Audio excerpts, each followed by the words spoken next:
Bonjour, bienvenue à ton premier cours d'histoire de deuxième secondaire. Pour faire ton travail aujourd'hui, tu vas avoir besoin des outils suivants: de ton aiguisoir, d'une règle, de deux crayons de couleur, un vert et un orange, d'un crayon à la mine, d'un crayon teint noir Sharpie et de ton efface. Je te laisse sortir ton matériel.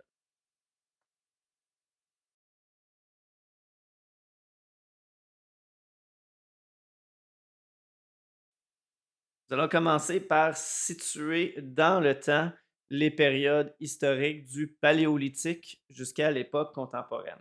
On va passer rapidement sur le Paléolithique, Néolithique, l'Antiquité puis le Moyen Âge. On va les écrire dans le bas des carrés ici en lettres majuscules. On écrit à la mine pour essayer de le faire rentrer correctement.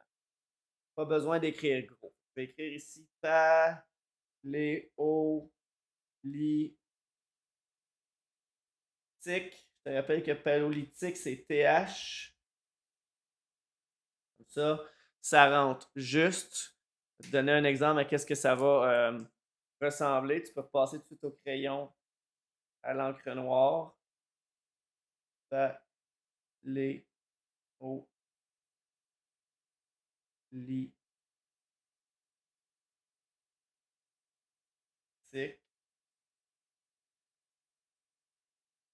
Le paléolithique, c'est de moins 2 500 000 ou de 2 500 000 avant Jésus-Christ jusqu'à moins 10 000. Nous, on va écrire ici moins 10 000. On ne mettra pas la date de départ. La deuxième période historique, c'est le néolithique.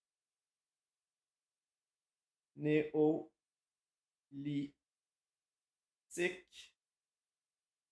C'est la période de sédentarisation où l'être humain commence à faire de l'agriculture suite à la domestication des plantes et des animaux.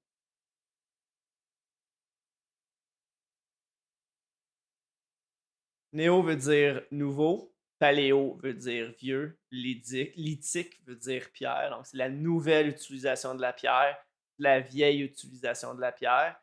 Et dans la nouvelle façon d'utiliser la pierre, on va faire de l'agriculture. La période du néolithique se termine en 3500 avant Jésus-Christ ou moins 3500. C'est à peu près cette période-là aussi que l'écriture va faire son apparition.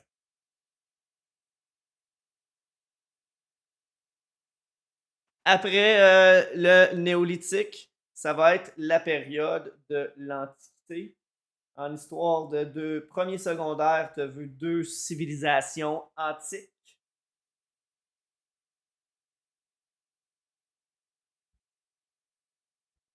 Antiquité. A-N-T-I-Q-U-I-T-E accent aigu. Tu as vu la Grèce antique avec l'invention de la démocratie. Et tu vas avoir vu l'Empire romain qui va conquérir tous les territoires situés autour de la Méditerranée. Et l'Antiquité va durer de moins 3500 jusqu'en 476. 476, c'est la chute de l'Empire romain. Avec la chute de l'Empire romain, il va y avoir ta dernière période historique que tu as vue en histoire de secondaire 1, et c'est le Moyen Âge.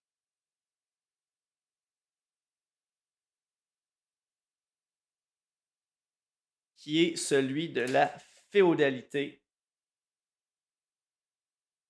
C'est un moment où la religion chrétienne est très importante. C'est pour ça qu'en histoire de secondaire 1, tu as parlé de christianisation. Et ça, le Moyen Âge va durer jusqu'en 1492. 1492, ça va être le début des temps modernes. Et 1492, c'est la découverte de l'Amérique par Christophe Colomb. Et non pas Jacques Cartier.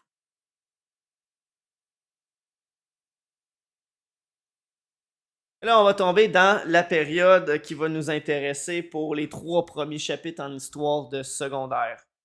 2, c'est la période du temps moderne, des temps modernes, à toi de voir. On va l'écrire en lettres majuscules ici.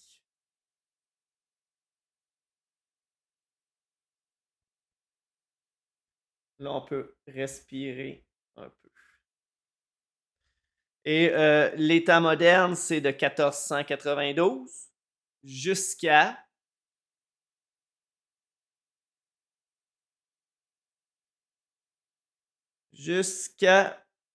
la Révolution française en 1789.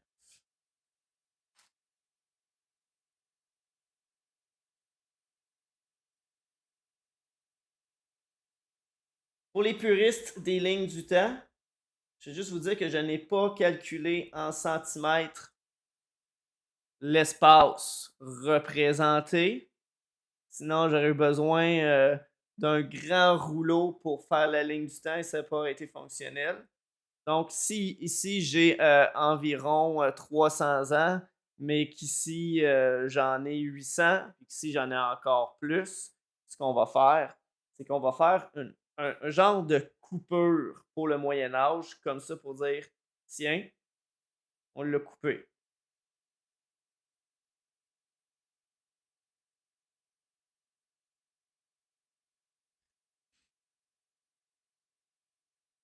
Il a fallu couper un peu dans le temps.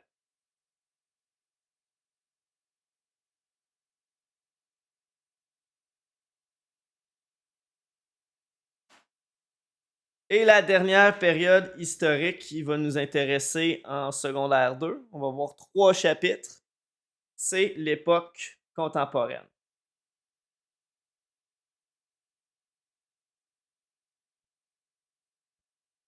Qui s'étend jusqu'à nous. Époque contemporaine.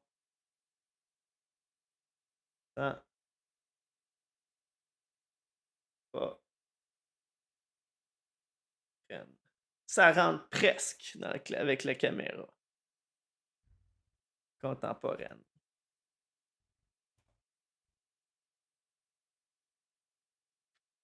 Et l'époque contemporaine, c'est jusqu'à aujourd'hui, donc on ne mettra pas de date de fin.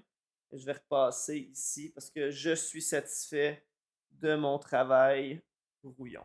Je n'ai pas de faute de français et j'ai bien utilisé mon espace.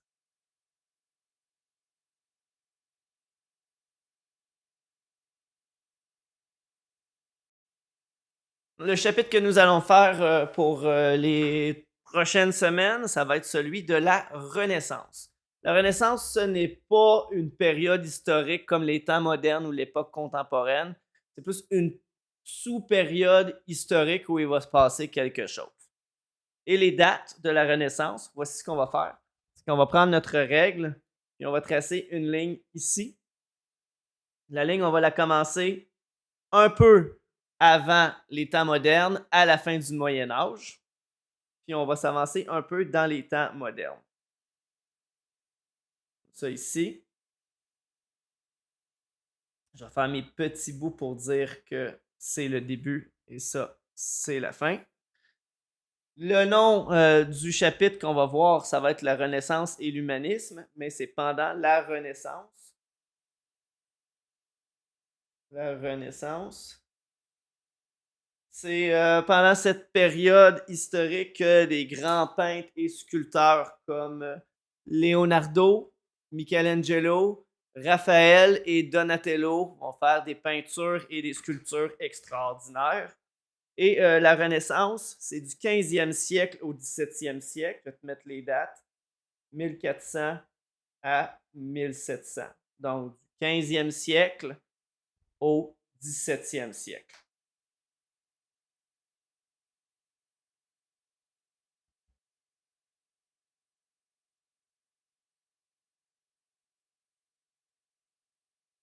Passer en dessous sur ma ligne comme ça, le mieux que je peux.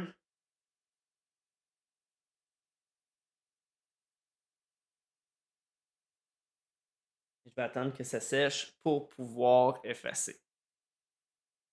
Nous nous sommes situés dans le temps. Maintenant, nous allons nous situer dans l'espace. Ici, nous allons travailler la première carte qui va être en haut à gauche. Vous avez le territoire du continent de l'Europe. À titre de repère géographique, tu devrais toujours être capable de repérer l'Italie. L'Italie, c'est ici, c'est la botte. C'est ton premier repère principal. Et autour de l'Italie, il va toujours y avoir une mer, c'est la mer Méditerranée. La mer Méditerranée, c'est techniquement le berceau de la civilisation occidentale. Nous, la carte que nous allons faire aujourd'hui, ça va être, on va mettre le titre, ça va être la Renaissance.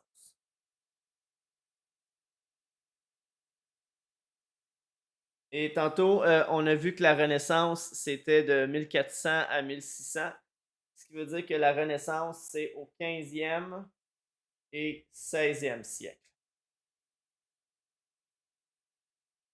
Vu qu'il y a 2 siècles, on va mettre un S. Tu as bien écrit Renaissance, tu as mis 15e, 16e, puis siècle avec un S, tu peux repasser au crayon.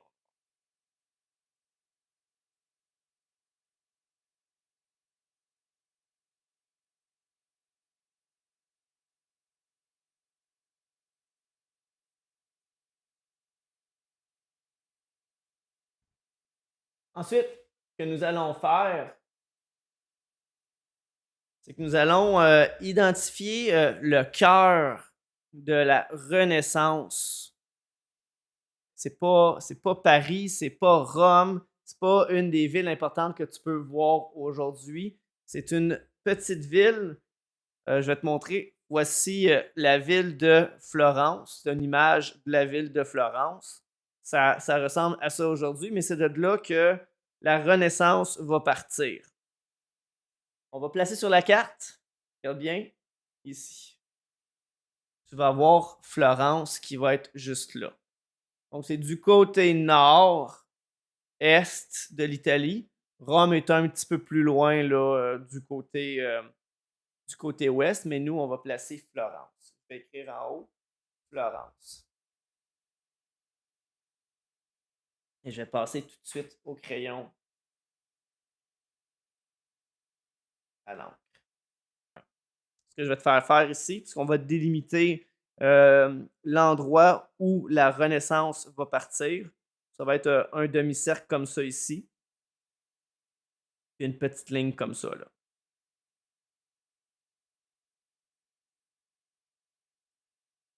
On va attendre que ça sèche, puis on va aller le colorier. Ensuite, on va aller placer un autre territoire. Il y a une invention très importante à la Renaissance, c'est l'imprimerie. C'est pas une invention vraiment parce que l'imprimerie existait déjà, mais il y a Gutenberg qui va prendre l'invention puis il va la perfectionner, va la rendre plus facile d'utilisation, plus efficace. Et lui, il va être dans la ville de Mayence. J'espère juste que je dis le bon terme, mais ça va être à Mayence. Et comment on fait pour identifier Mayence sur le territoire? C'est qu'on va prendre ici, en gros, il y a un cours d'eau. Puis on va descendre un peu ici. Et on va mettre notre point. Et c'est de là que la technologie de l'imprimerie, Mayence, va permettre aux connaissances, aux idées d'être diffusées partout à travers l'Europe. Si aujourd'hui on utilise l'Internet pour diffuser les idées, à l'époque, c'est l'impression. Vous savez pourquoi? L'impression, c'est vraiment un très grand changement dans la diffusion de la culture en Europe. Et on va faire une zone de diffusion des idées humanistes aussi à travers l'Europe.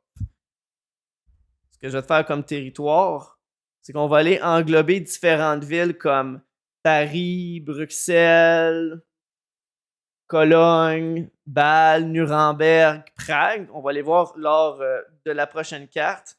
Mais ça fait une zone d'influence des humanistes qui ressemble un peu à ça.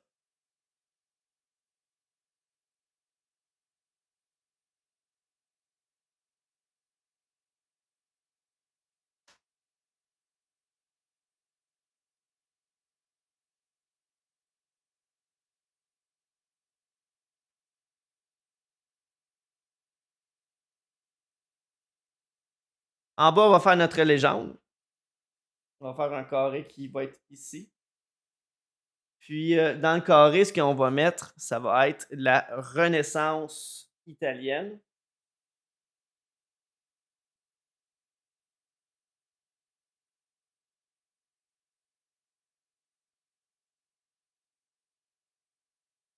Puis, en dessous, on va utiliser le terme Renaissance européenne.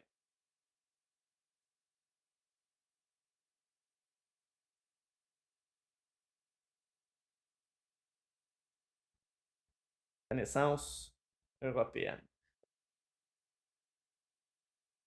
Je vais repasser en noir comme ça ici.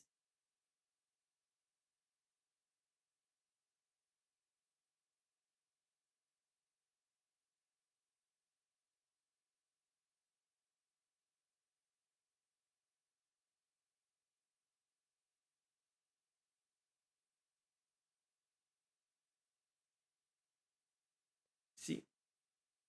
Je vais attendre que ça sèche avant d'effacer. Je vais aller effacer tout le reste du crayon à mine que j'ai ici.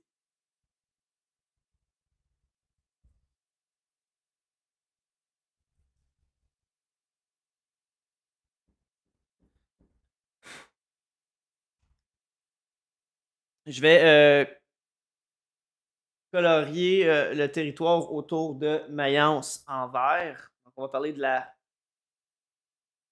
Renaissance européenne, qui va être, si vous voulez, le deuxième foyer responsable du mouvement qui va être la Renaissance, du mouvement humaniste.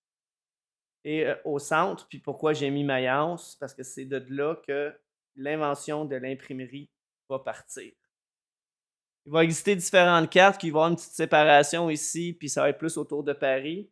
Mais pour ne pas vous compliquer trop la vie, à vous, chers élèves de deuxième secondaire, j'ai fait un foyer ici de diffusion de l'humanisme et un autre foyer de diffusion de l'humanisme. Je les ai regroupés ensemble.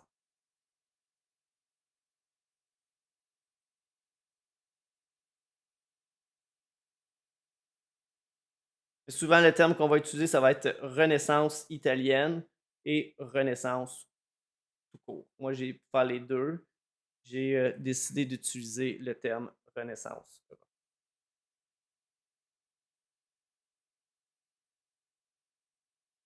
C'est probablement le pire coup de crayon de l'histoire de l'humanité ici.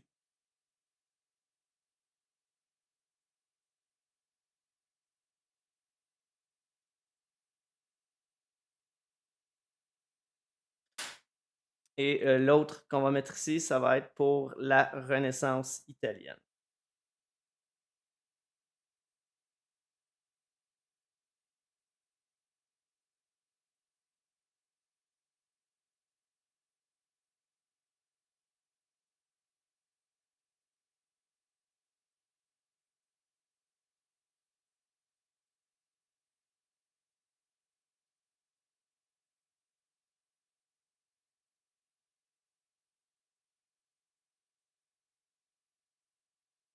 C'est ce qui conclut notre vidéo d'introduction pour le cours d'histoire de secondaire. Et on va terminer ici avec la Renaissance italienne, la Renaissance européenne.